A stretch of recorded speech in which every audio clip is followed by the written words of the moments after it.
और सबसे पहले बात करेंगे किसान आंदोलन 2.0।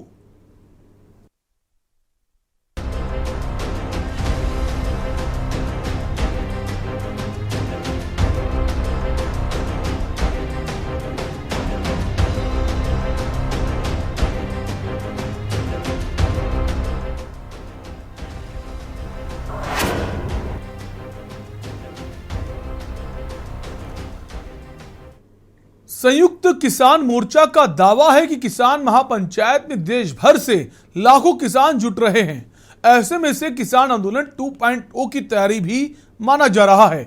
उधर केंद्र सरकार ने किसानों के रुख को देखते हुए किसान संगठनों के नेताओं को बातचीत के लिए बुलाया। केंद्रीय कृषि मंत्री नरेंद्र सिंह तोमर के साथ किसान नेताओं की बैठक भी हुई। हालांकि इसमें कोई बात बनती नहीं दिखी। बैठक के बाद किसान नेताओं ने कहा कि अगर हमारी बात नहीं मानी गई तो 20 से 21 दिन में आंदोलन करेंगे। क्या वाकई किसान आंदोलन 2.0 की तैयारी की जा रही है और क्या रहेगी इस बार सरकार की इससे निपटने की रणनीति? देखिए खास रिपोर्ट।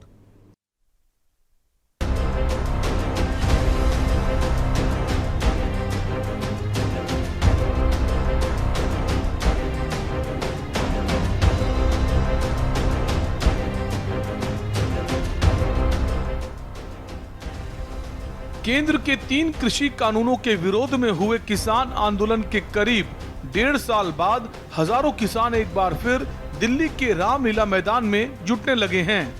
ये किसान महापंचायत न्यूनतम समर्थन मूल्य यानी MSP पर कानूनी गारंटी की मांग को लेकर थी। संयुक्त किसान मोर्चा ने मांग की है कि केंद्र सरकार ने 9 दिसंबर को जो लिखित में आश्वासन दिया था उसे पूरा करे और किसानों के सामने लगातार बढ़ते संकट को कम करने के लिए प्रभावी कदम उठाए। दरअसल केंद्र सरकार ने सितंबर 2020 में संसद में 3 कृषि कानून पास किए थे। इन कानूनों के खिलाफ पंजाब, हरियाणा, यूपी, MP समेत देश के तमाम राज्यों के किसानों ने दिल्ली में कूच किया था। करीब 1 साल तक किसान दिल्ली के बॉर्डरों पर डटे रहे थे। इसके बाद किसानों से कई स्तर की बातचीत के बाद सरकार ने तीनों कानूनों को वापस लिया था। इसके साथ ही किसानों के खिलाफ दर्ज मामलों को वापस लेने और MSP की कानूनी गारंटी सहित किसानों की लंबित मांगों पर विचार करने का आश्वासन दिया था। महापंचायत की दहशत, सुरक्षा की कवायद। किसानों ने फिर शुरू कर दी थी दिल्ली की घेराबंदी। रामलीला मैदान में जुटने लगे थे हजारों किसान। महापंचायत में सोमवार को हजारों किसान जुटे। महापंचायत को लेकर दिल्ली पुलिस ने तैयारियां पूरी की थी। रामलीला मैदान के आसपास भारी संख्या में पुलिस बल तैनात था। दिल्ली पुलिस ने 2000 से अधिक सुरक्षा कर्मियों को तैनात किया था। किसानों की महापंचायत खत्म होने के बाद राहत की सांस। कृषि मंत्री से मीटिंग के बाद SKM ने किया ऐलान। अब 30 अप्रैल को होगी मोर्चा की बैठक। SKM कार्यक्रम सुचारू रूप से चले इसके लिए सुरक्षा के व्यापक इंतजाम थे। भीड़ प्रबंधन के लिए पुलिसकर्मियों को भी तैनात किया गया था। अनधिकृत व्यक्ति के प्रवेश और कानून व्यवस्था बाधित न हो, ट्रैफिक पुलिस ने यातायात की एडवाइजरी भी जारी की थी। दिल्ली यातायात पुलिस ने अनुमान लगाया था 15,000 से 20,000 लोगों के महापंचायत में आने की संभावना जताई गई थी। उनके रविवार की रात से रामलीला मैदान में पहुंचने की उम्मीद जताई गई थी। वाहन चालकों को सलाह दी गई थी कि वे रामलीला मैदान के आसपास न जाएं। दिल्ली में जुटे हजारों किसान एक बार फिर महापंचायत के बहाने गरजे। किसानों ने कहा कि उनकी मांग पूरी नहीं हुई तो गन्ना की छिलाई बंद हो जाएगी। केंद्र सरकार ने MSP पर सुझाव के लिए 29 सदस्यीय एक कमेटी का गठन किया था, लेकिन किसान संगठन इस कमेटी से संतुष्ट नहीं हैं। किसानों की मांग है कि सरकार कमेटी को भंग करे और MSP पर कानून लाए। इसी मांग को लेकर अब किसानों ने एक बार फिर दिल्ली का रुख किया। संयुक्त किसान मोर्चा ने MSP पर सुझाव के लिए बनी समिति को भंग करने की मांग की। किसानों का आरोप है कि उनकी मांगों के विपरीत है। किसान नेता राकेश टिकैत ने कहा कि हमने MSP कमेटी की मांग नहीं की, हमने MSP गारंटी कानून की मांग की है। टिकैत ने कहा, हमने मुजफ्फरनगर में बीजेपी को 8 सीटों से घटाकर 1 सीट पर कर दिया। 2024 से पूरे देश में बीजेपी का एक जैसा हश्र होगा। हम यहाँ केंद्र सरकार से मिलने आए हैं। आपसी सहमति के मसले को सुलझाना चाहिए। आपसी सहमति से मसले को सुलझाना चाहिए। संयुक्त किसान मोर्चा देश भर में मचाए पैच। संयुक्त किसान मोर्चा देश भर में पंचायतों का आयोजन करता है। हमने कभी एमएसपी पर कमेटी की मांग नहीं की, हमने एमएसपी गारंटी कानून की मांग की है। उन्हें संसद में बिल पेश करना चाहिए और इसे पास करना चाहिए।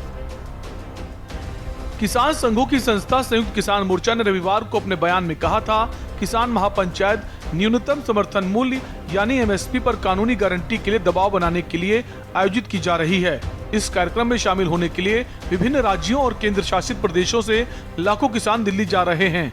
मोर्चा के नेता दर्शन पाल ने यहाँ एक संवाददाता सम्मेलन को संबोधित करते हुए कहा था कि केंद्र को 9 दिसंबर 2021 को हमें लिखित में दिए गए आश्वासनों को पूरा करना चाहिए और किसानों के सामने लगातार बढ़ते संकट को कम करने के लिए प्रभावी कदम भी उठाने चाहिए। किसान मोर्चा ने केंद्र सरकार के अब निरस्त कृषि कानूनों के खिलाफ 1 साल से अधिक लंबे आंदोलन का नेतृत्व किया। मोर्चा ने दिसंबर 2021 में आंदोलन के दौरान किसानों के खिलाफ दर्ज मामलों को वापस लेने और एमएसपी की कानूनी गारंटी सहित किसानों की लंबित मांगों पर विचार करने के सरकारी आश्वासन के बाद आंदोलन को स्थगित कर दिया था। वहीं अब किसानों के निकाय ने आरोप लगाते हुए उनकी मांगों को विपरीत बताते हुए केंद्र से एमएसपी पर समिति को भंग करने का भी आग्रह किया है। क्या है किसानों की मांगे? स्वामीनाथन आयोग की सिफारिश के अनुसार सभी फसलों पर C2+50% के फार्मूला के आधार पर एमएसपी पर खरीद की गारंटी के लिए कानून लाया जाए और लागू किया जाए। सभी फसलों के एमएसपी पर कानूनी गारंटी के लिए एमएसपी पर एक नई समिति को गठित किया जाए, जैसा कि केंद्र सरकार ने वायदा किया था। किसानों की कर्ज मुक्ति और खाद की कीमतों में कमी की मांग। संयुक्त संसदीय समिति को विचार के लिए भेजे गए बिजली संशोधन विधेयक 2022 को वापस लिया जाए। कृषि के लिए मुफ्त बिजली और ग्रामीण परिवारों के लिए 300 यूनिट बिजली फ्री मिले। लखीमपुर हिंसा के मामले में केंद्रीय गृह राज्य मंत्री अजय मिश्रा टेनी को कैबिनेट से बाहर किया जाए और गिरफ्तार कर जेल भेजा जाए। किसान आंदोलन के दौरान लखीमपुर में मारे गए किसानों के परिवारों को मुआवजा और पुनर्वास प्रदान करने का वायदा पूरा किया जाए। अप्रभावी प्रधानमंत्री फसल बीमा योजना को रद्द कर बाढ़, सूखा, ओलावृष्टि, असामयिक और अत्यधिक बारिश, फसल संबंधित बीमारियां, जंगली जानवर, आवारा पशु के कारण किसानों द्वारा लगातार सामना किए जा रहे नुकसान की भरपाई के लिए सरकार सभी फसलों के लिए सार्वभौमिक, व्यापक और प्रभावी फसल बीमा और मुआवजा पैकेज को लागू करे। किसान आंदोलन के दौरान भाजपा शासित राज्यों और अन्य राज्यों में किसानों के खिलाफ दर्ज किए गए फर्जी मामले तुरंत वापस लिए जाएं। सिंधु मोर्चे पर आंदोलन के दौरान शहीद किसानों के स्मारक के निर्माण के लिए भूमि आवंटन किया जाए। सभी किसानों और खेत मजदूरों के लिए 5,000 रुपए प्रति माह की किसान पेंशन योजना को तुरंत लागू किया जाए। संयुक्त किसान मोर्चा का दावा है कि किसान महापंचायत में देश भर से लाखों किसान जुटेंगे। ऐसे में इस किसान आंदोलन 2.0 की तैयारी भी मानी जा रही है। उधर केंद्र सरकार ने किसानों के रुख को देखते हुए किसान संगठनों के नेताओं को बातचीत के लिए बुलाया। केंद्रीय कृषि मंत्री नरेंद्र सिंह तोमर के साथ किसान नेताओं की बैठक हुई। हालांकि इसमें कोई बात बनती नहीं दिख रही है। बैठक के बाद किसान नेताओं ने कहा कि अगर हमारी बात नहीं मानी गई तो 20-21 दिन में आंदोलन करेंगे। अब देखना ये होगा कि किसान आंदोलन के पहले चरण में किसानों का रुख केंद्र सरकार देख चुकी। सरकार क्या कदम उठाती है? किसानों की दृढ़ता और जीवटता से भी सरकार रूबरू है। ऐसे में किसान आंदोलन का जिन एक बार फिर से बाहर आ गया है, जो कि 2024 को देखते हुए सरकार के लिए एक बड़ी चुनौती है। अब देखना है कि सरकार इस चुनौती से कैसे निपटती है। प्रबुद्ध चौहान, स्पेशल रिपोर्ट के न्यूज इंडिया।